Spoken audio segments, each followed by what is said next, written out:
নমস্কার, কেমন আছো সবাই? নিপাস অফিসিয়াল চ্যানেলের আরও একটি ব্লগে আপনাদের সবাইকে স্বাগত জানাই। আজ রাখি পূর্ণিমা। কটা দিন ধরেই দৈনন্দিন জীবনের প্রতি যেন বড়ই অনীহা। সারাদিন ইউটিউব, নিউজ চ্যানেল, না হলে কোনো হোয়াটসঅ্যাপ গ্রুপের দিকে তাকিয়েই বসে আছি। নতুন কোনো তথ্য পাওয়া গেল কি না, কিন্তু তা বলে তো আর জীবন থেমে থাকে না। কাল ছিল রাখি পূর্ণিমা, তাই ছোট করে হলেও ভারাক্রান্ত মন নিয়েই তা পালনও করতে হয়েছে। দেখো, সকাল সকাল গোপুদেরকে ঘুম থেকে তুলে সিংহাসনে বসিয়ে দিয়েছি। এবার একে একে পুজোর কাজে হাত দেব। জানো তো, আমার বাড়িতে লক্ষ্মী, নারায়ণ, রাধা, কৃষ্ণ সবেরই মূর্তি রয়েছে।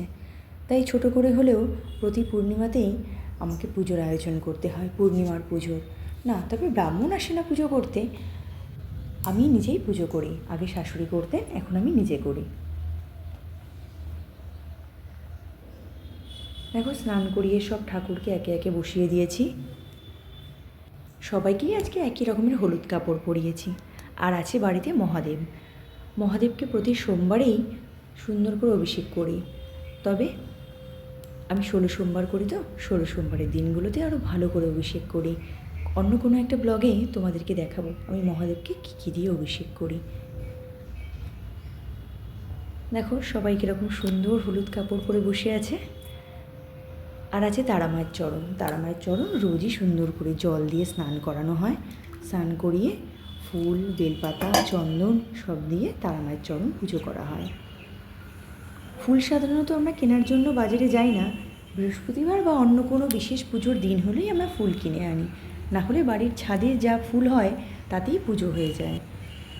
যে ফুলগুলো পরের দিন ঝরে যাবে সেই ফুলগুলোই বেশি তোলা হয়। যে ফুলগুলো ঝরে যাবে না, গাছে থাকবে, তেমন ফুলকে আমরা খুব একটা তুলি না, ওটা আবার পরের দিনের জন্য রেখে দিই। দেখো, একে একে পুজোর জোগাড় করতে বসে গেছি। চারিদিকে সব ছড়িয়ে ছিটিয়ে একাকার হয়ে আছে। একটা একটা করে কমপ্লিট করব। দেখো, একটু একটু করে ফল কাটা হয়ে গেছে। ঠাকুরের প্রসাদের থালাও রেডি হয়ে গেছে। সিন্নির জোগাড়ও প্রায় হয়ে গেছে, তবে নারকেলটা এখনও কাটা হয়নি। এবার নারকেলটা ভেঙে নারকেলটা কুড়িয়ে দিলে সিন্নির জোগাড়ও প্রায় রেডি হয়ে যাবে। আর তার মধ্যেই আমি মহাদেবকে অভিষেক করিয়ে ফুল, বেলপাতা, ফল সবটা দিয়ে সুন্দর করে মহাদেবকে শৃঙ্গার করে নিয়েছি। শৃঙ্গার জানো তো, আমি প্রতি সোমবার করে করি।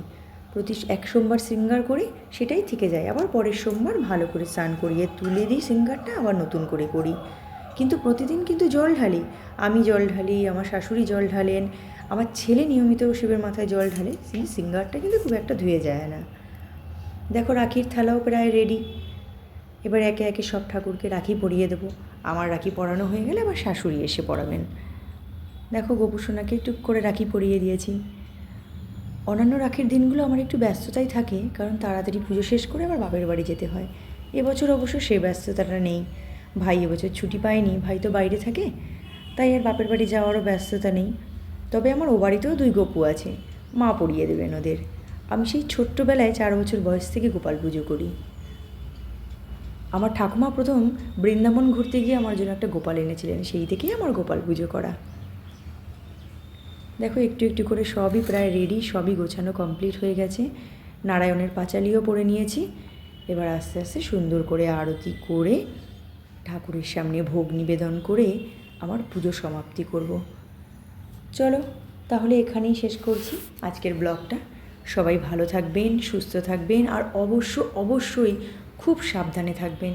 প্রত্যেকটা মুহূর্ত সচেতন থাকবেন। আর ভিডিওটা কেমন লাগলো অবশ্যই কমেন্ট করে জানাবেন। নমস্কার।